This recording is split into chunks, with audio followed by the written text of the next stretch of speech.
continued to cause a scene. This prompted Yvonne to message Juan David, the taxi driver who had dropped them off, asking him to come and pick up Debony and take her home. At 3:45 AM, the camera outside the building caught these images of a clearly distressed Debony fleeing from a male partygoer. After he catches up with her, she seemingly slaps and kicks him. Moments later, a number of other people also appear, including Sarai and Yvonne.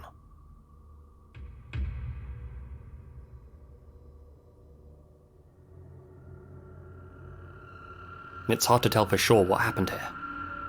This large group may have been trying to defuse the situation, but the footage also shows a smaller subgroup of them huddled around Debony, preventing her from getting away.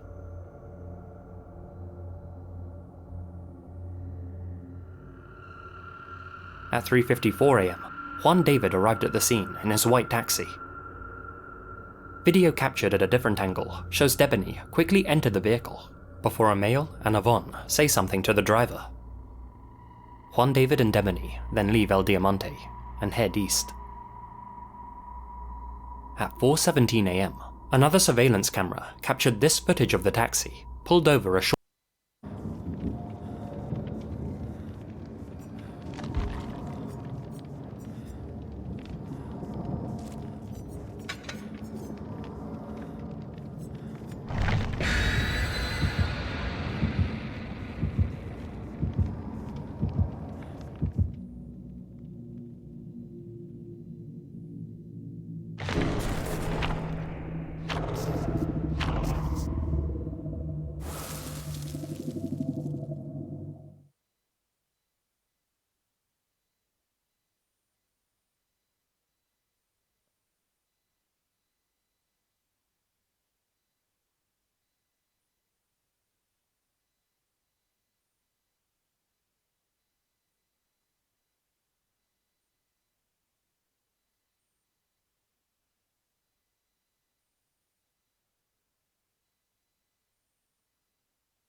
Journal of a Moving Picture. Secrets. A small group ventured into the fog and quickly returned, saying they had come across the ruins of a tower not unlike this one.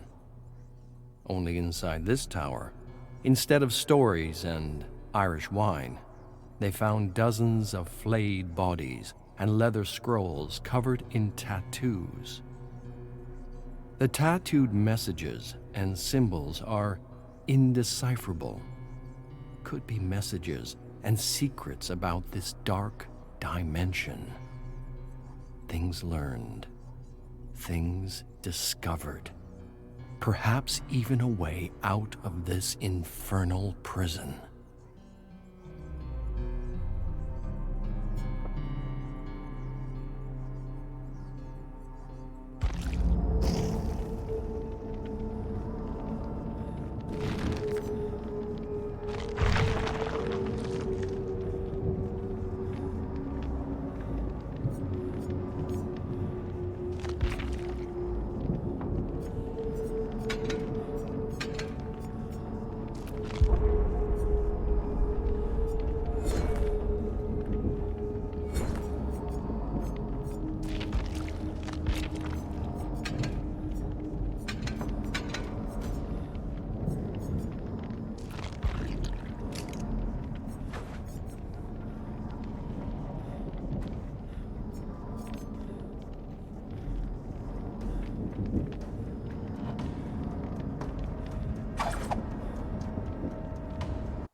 Short distance from the party, with Debony in the front passenger seat.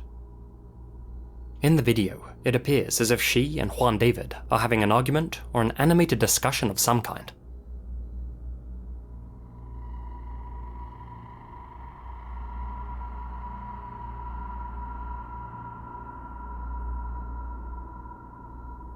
After this, the pair continued on down the road for a minute or two until they came to the Nuevo Laredo highway. It was there that Debony told Juan David to pull over. She then exited the taxi and stood motionless in the middle of the road. At the same time, Juan David took this haunting photograph of Debony. The road she's standing in is known by locals as the Highway of Death, due to the astonishingly high number of women who have disappeared there. Shortly after this image was captured, Debony herself would go missing too. At 4:25 AM, Juan David sent Yvonne this photo of Debony standing outside of his taxi. He also sent her texts and voicemails saying that Debony had gotten out and that she refused to get back in. He then sent Yvonne this final, infamous picture of Debony, proving that she was indeed outside of the taxi and was no longer his responsibility. Juan David then drove off, leaving the young, intoxicated Debony alone in the road. "I stayed parked there for about 3 minutes to see if she'd think twice about staying there," said Juan David. "But seeing no reaction from her, I left." Clearly feeling guilty about driving off, Juan David continued to stay in contact with Yvonne for about the next 45 minutes, explaining that he couldn't have touched or forced Debony into the vehicle without facing legal consequences, and that it was now her friend's responsibility to go there and get her. About 10 hours later, at 2:54 PM, he messaged Yvonne one final time to ask her, "What happened to your friend?" Yvonne replied 3 hours later and simply said, "They haven't found her." Debony never made it home that night. After Juan David left, nobody ever heard from her again. A CCTV camera caught her moving in the direction of Escobedo, away from the party at El Diamante, walking erratically down the busy highway.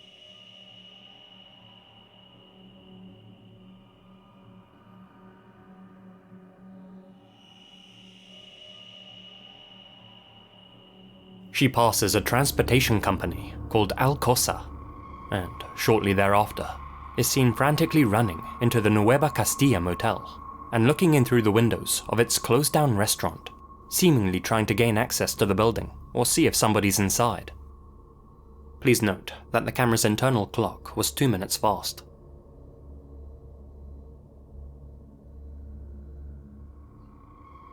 After leaving the indoor camera's field of view, she apparently hid in the corner of the motel's garden for 20 minutes before she was finally caught walking along the wall side.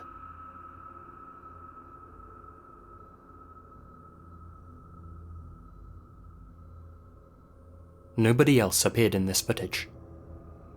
These are Debony's last known movements. From there, she simply disappeared.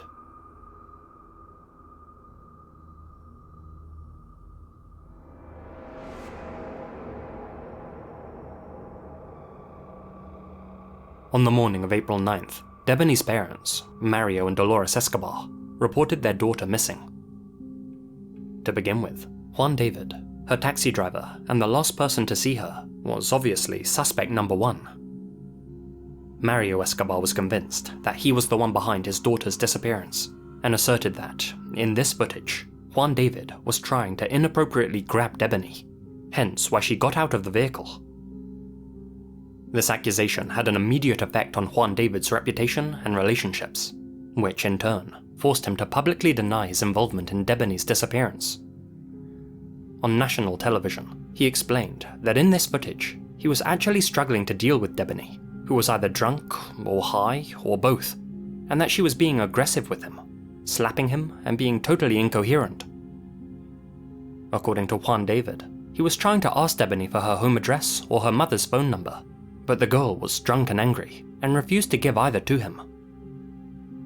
Unable to calm her down, a frustrated Juan David sent these messages to Yvonne, in which he said that he was struggling and didn't want any problems. Yvonne was unable to give Juan David Debony's address or her mother's number, since, obviously, they had only just met that night. But she did make it very clear in her replies that Debony shouldn't come back to the party. In Yvonne's words, Debony had been acting uncontrollably, hence why she and the other party members chased her down and surrounded her. They were scared of where she may go or what she may do. However, she did say that Debony had only been drinking vodka and hadn't taken any substances. At least, not knowingly. For 12 long days, Debony's whereabouts and well-being remained unknown. During that time, investigators and local volunteers searched high and low for the missing young woman. On April 21st, a group of officers approached the Nueva Castilla motel, whose roadside entrance read, "Don't take risks, stay with us." The staff there had complained about a foul-smelling odour coming from the out-of-service restaurant, and the authorities had been summoned to check it out. Given that the motel was the setting of Debony's last known movements, the grounds had already been searched several times, searches which included drones and sniffer dogs. However, it soon became apparent that nobody had bothered to check the restaurant's underground water tank, an area inaccessible to the public, surrounded by a 2.6-meter high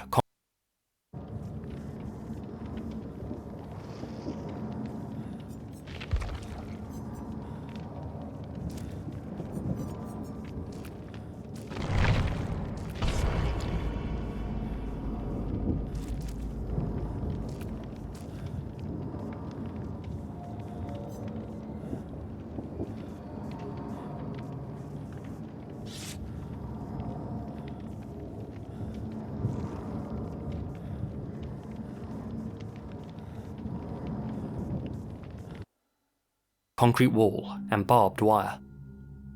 This tank was about 30 feet away from where Debony was last caught on camera, and in the same direction she was walking. After peering in to one of the two open cisterns, everyone's worst nightmare was confirmed. At the bottom, 14 feet underground, was Debony's lifeless body, lying face down in 3 feet of water. In that same cistern as Debony were her removed Converse shoes and a tissue which contained, quote, cadaveric matter with signs of insect activity. Given that she'd been left for nearly 2 weeks in a hot, damp tank, her remains were unrecognizable, and she had to initially be ID'd by her clothing and necklace. To begin with, the Attorney General's office tried to claim that Debony had accidentally fallen inside the tank and drowned after banging her head, a hypothesis that was rejected by her family. A second, much more detailed, independent report revealed that she had actually been repeatedly hit in the head by a blunt mechanical object at various angles.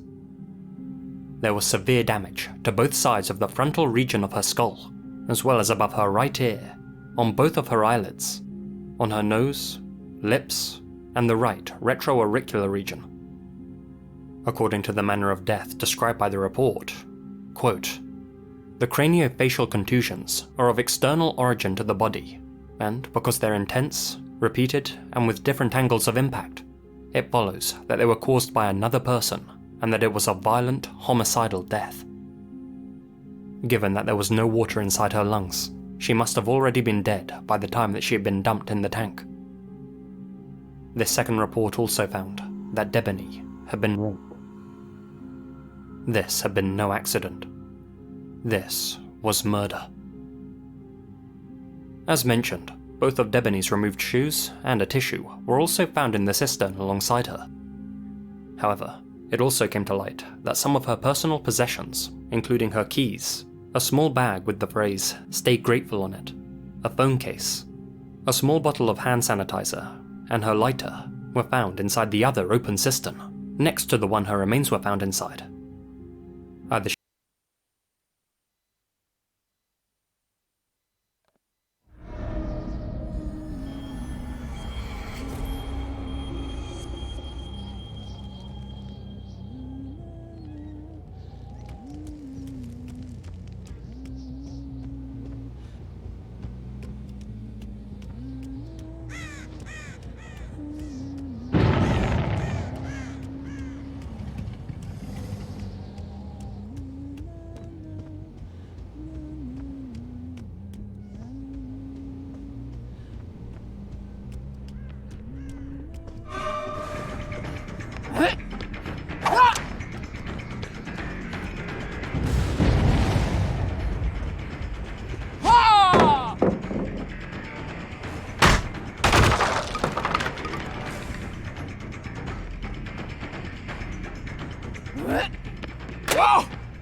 She had thrown them in there for some unknown reason, before accidentally falling inside.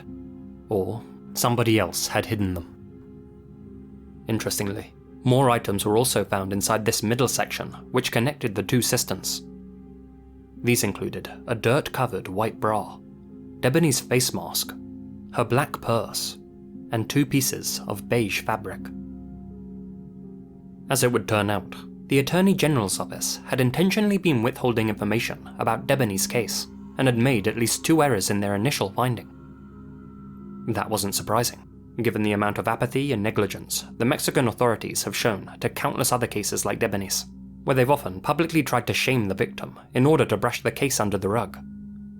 But still, you have to ask yourselves, were their mistakes due to incompetence, or was there a more sinister motivation behind their omissions? Corruption is rife in many parts of the world, and Mexico has more than its fair share of crooked cops. Could they have been covering something up in Debony's case? If so, who were they trying to protect, and why? As of right now, there isn't enough evidence to speculate on that. What we can speculate on, though, is what actually happened to Debony that fateful night. Let's go over some of the main theories.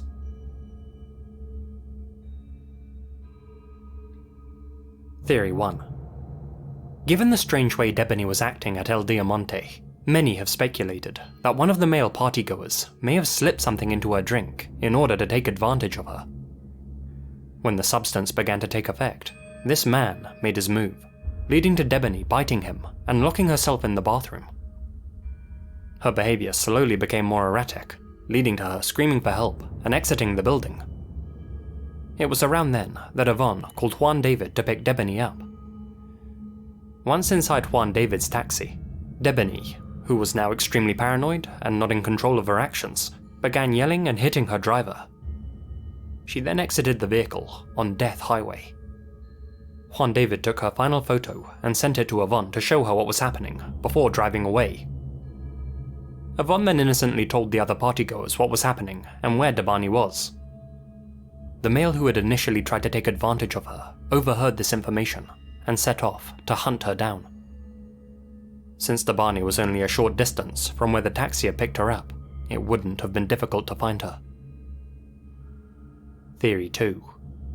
Just as Mario Escobar asserts, Juan David really was trying to grab Debony in this footage and ended up following her to the Nueva Castilla motel after she exited the vehicle. He then took her life and discarded her inside one of the open cisterns at the abandoned restaurant. Personally, I don't buy this theory. For one, Juan David wasn't seen on any of the cameras following Debony to the motel. He also had no idea that he was going to be called to pick Debony up by herself, and therefore would have had to improvise hiding her body on the spot. Given that numerous witnesses saw him driving her away, that would have been a very stupid move on his part, as he would inevitably wind up being a prime suspect. His messages to Yvonne also came across as extremely genuine. Le dije que me pasara el número de su mamá y no quiso. Y me dijo que se iba a bajar a la verga y no sé qué y se bajó. In all likelihood, he's just a taxi driver that got caught up in the crossfire of this terrible tragedy. Should he have left a drunk 18-year-old alone in the middle of a highway? Absolutely not. But was he responsible for what happened to her? I don't think so. He likely assumed that Debony would walk back in the direction of the party at El Diamante, or that her friends would come and pick her up. Theory 3. Debony fell victim to an opportunistic killer staying at the motel. The fact that nobody's caught on camera following her to the Nueva Castilla suggests that her slayer must have already been there.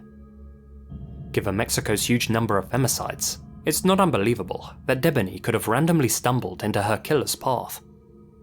Given her condition, and the fact that she was alone, she certainly would have been easy prey. Now all three of those are, of course, only theories, and until more information presents itself, we can only speculate on what may have happened to Debony. If you read manga, you might already know this. Because of her tragic past, Calais is pretty uneducated. She couldn't write nor could she read before returning to Samaro. But in her pursuit of knowledge after learning basics, Calais started reading light novels since they are easy and interesting to read. Moreover, after joining Forest Rangers, Calais found a tree hollow where she felt safe and was able to study. One day, Tainari noticed that Calais started going on patrols in certain area very often, and also managed to improve her grades. So he decided to reserve this patrol route just for Calais and let other rangers take other routes. If you read manga, you might already know this, because of her. But for us to have a more informed opinion, several questions still need answering. What exactly happened at the party to make Debony act so erratically?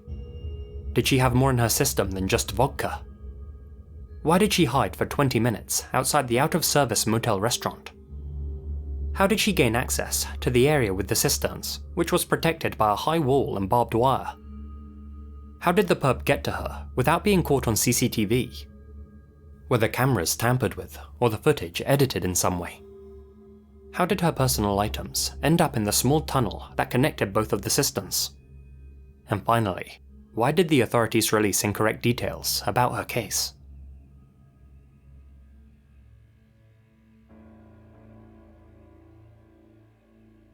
Even before her remains were discovered, Debony's story had already become huge news in Mexico. Hundreds of thousands of people have been sharing this final image of the young woman on Instagram, Facebook, Twitter and TikTok, debating what may or may not have happened to her and discussing their own theories. News of her body being found shined a light on the massive number of murdered and missing women across Mexico, especially in the state of Nuevo León. Just a few days prior to her slaying, the bodies of 27-year-old Maria Fernanda Contreras and 26-year-old Yolanda Martinez were discovered in the exact same region. The remains of 5 other women were also discovered during the search for Debony, which should clue you in to just how huge a problem the country has. After news of Debony's death was announced, hundreds of protesters took to the streets and blocked a highway in downtown Monterrey, demanding justice for the tens of thousands of Mexican women who have been killed in recent years, and the tens of thousands more who are still missing. Other protests also erupted nationwide, with hundreds taking to the streets in the capital. In this first half of 2022, 1,600 women have reportedly gone missing in Mexico. 56 women have been murdered in Nuevo León this year alone. 42 of those cases have been classified as femicides. Nationwide, 10 females are killed every single day. Since 95% of these cases go unsolved, at least according to a UN report, it's extremely easy to understand all the national outrage that's beginning to gain international attention. Despite all those terrible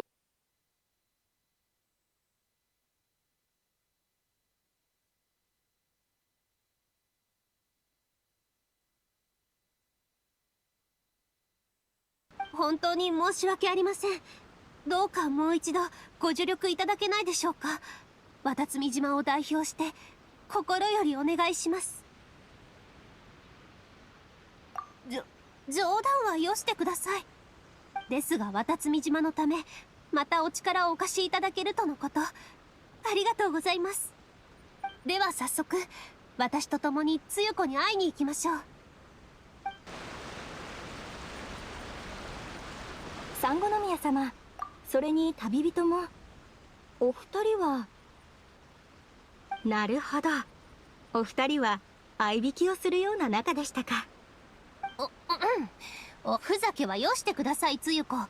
そのような態度でいたら来年は亡きと交代し、渡積島のフライム生態管理を担当してもらいますよ。